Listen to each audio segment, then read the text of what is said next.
conversions begin to drop and your CPA begins to go up. Increase. Yeah, so at that point, you don't have to get to that point to begin to do the work. That's what we're advocating for.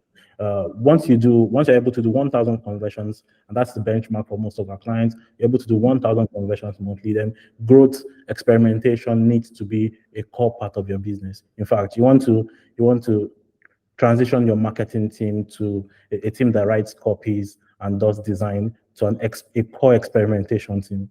So you need a growth leader. And from there, you need an experimentation lead. You need everybody within the marketing team and everybody within the sales team, your sales process, everyone within your pipeline needs to be experimentational. They need to have a mind, a growth mind, an experimentation, a mind of an experimentational mind where you need to start testing things. You need to start knowing what works. It's so important to know what works. You need to know what works, and you cannot shy away from that conversation. It needs to be an ongoing conversation within your team. It needs to be an ongoing conversation within your organization as a startup. I think that that's what makes for $1 billion startup. I mean, there were times where Google experimented with, I think, 200 shades of blue to see what works, right? You cannot grow without experimentation. And I think that like working with a lot of startups, I've seen different behaviors from different founders. The difference between the founder that gets things right and gets the business to scale and the one that doesn't, it is very simple. And as a CEO, your chore level is very high. Like, it's very high, and you need to know everything about everything. And this is not to say you need to micromanage people, no. But you need to know the details of every process. Very important. You need to know specifics. The companies that work is just a combination of a founder or a co-founder. A co-founder who knows specifics about everything, and the ones that don't work is just founders who really don't care, and they feel like they've employed people and people should do their job. People don't necessarily do their job. Yeah. So speaking of working with people, first let me try to draw a recap. And from what you've explained, I could see a very close similarity between your own story and my own story. And I'm just going to give you like a 3-minute synopsis of my study library and information science. My undergraduate project was impact of search engines. So I was able to work with my project supervisor, a very old man as well, but was very passionate about technology, and he made me work my behind off on that particular project. And that was when I knew that whatever it is that I'm going to be doing is going to be tech related. And then obviously in 2015, I didn't even know what MarTech is or AdTech is or whatever. So I came out and I told that line. I did everything that you just said. I went to I took courses in CSS, HTML, and JavaScript. I was creating small WordPress website for people. So where I was serving then was a small startup. They were a Microsoft partner, and they had a project called Aramoda, and that Aramoda was like a real estate marketplace platform that's obviously died down. That was during the e-commerce boom in Nigeria, and they wanted to tap into that. And that was where I found marketing, where you can actually market. Because my idea of marketing was that you go into the market and you go and look for people to give you money for an account. That was what I thought, and I was like, ew, I'm never going to do that.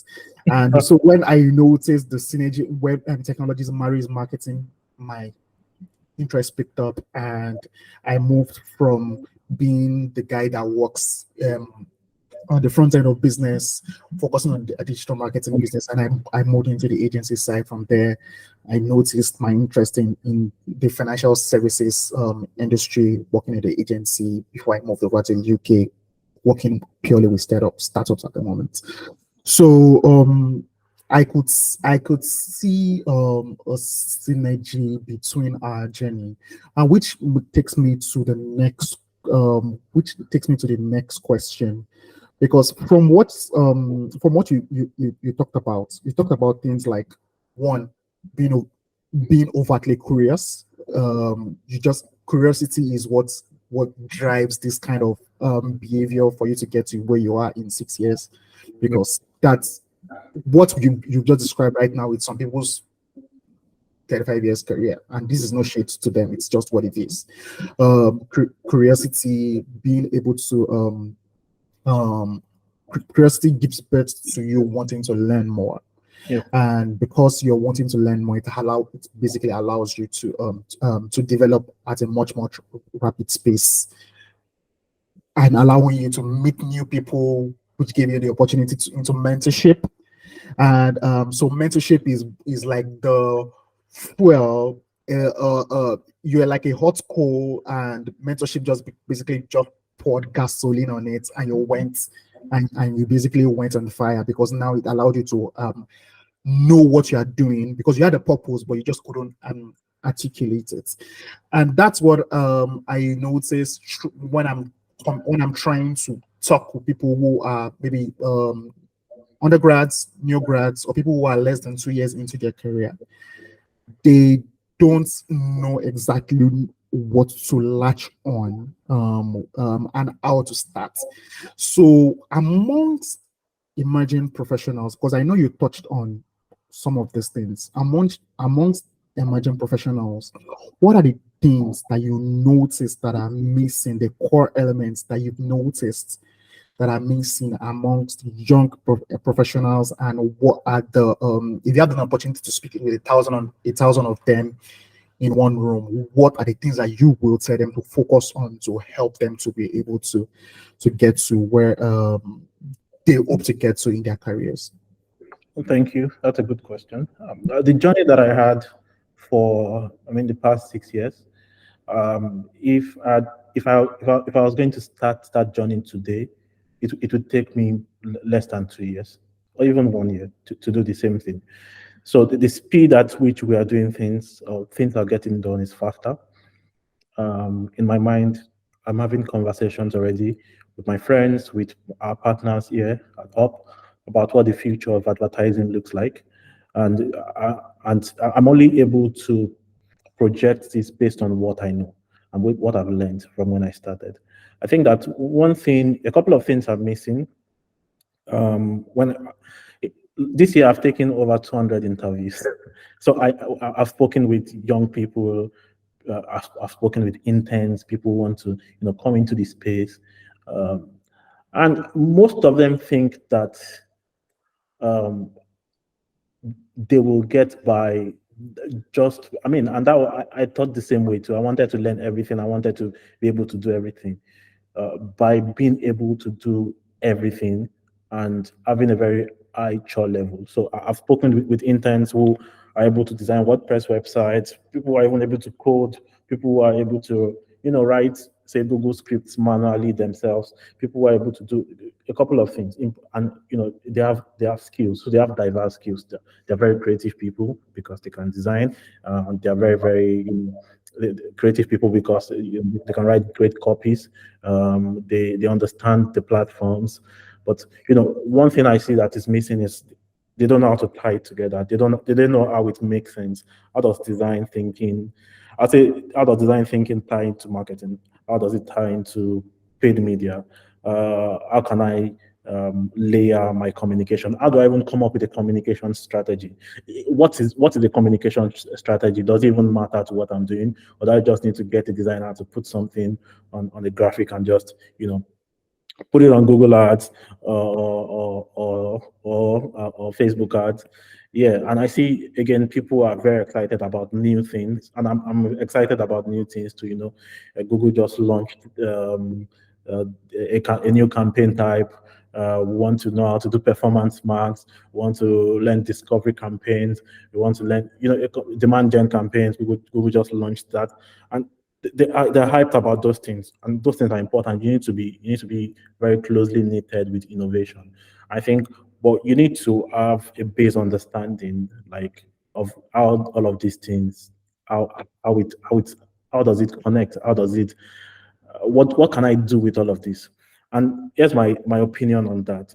When you choose marketing, or when marketing chooses you, you don't have lots of I would say you don't have lots of choices, because from my in my current role, the only role I would want to take up that would make sense for me right now is to be a CMO. And once I do that for the next 3 years, I get very bored easily. I'm done. So what do I do next? So I'll say the end journey for everyone in marketing and technology, or martech, it's either you do consultation in the end, or you become an entrepreneur, right? You need to build something, right? So it makes sense for you to understand how everything works, how it connects together. I've had lots of friends, people who are good. I used to follow up with a guy who, and then when I think 2 years into my career, where I met, he works for Waka now, and he kept telling me the same thing. He says he understands that this is a very, very good, maybe not so difficult to learn, and a good career path. But the thing about the career path is that if you are someone who gets bored with doing the same thing over and over again, you're going to get very tired easily. Yeah. Working for one business, doing the same thing over and over again, you're going to get very tired easily. You're not going to be challenged, and you're going to want to leave. And there's a solution for that. The solution is either you move to an agency where you're able to, work with different kind of clients. But again, you need to start thinking. One of the things that paid media guys, or people who do SEO, for example, people who do content, miss out on is, how does this, because that's just one simple part of marketing.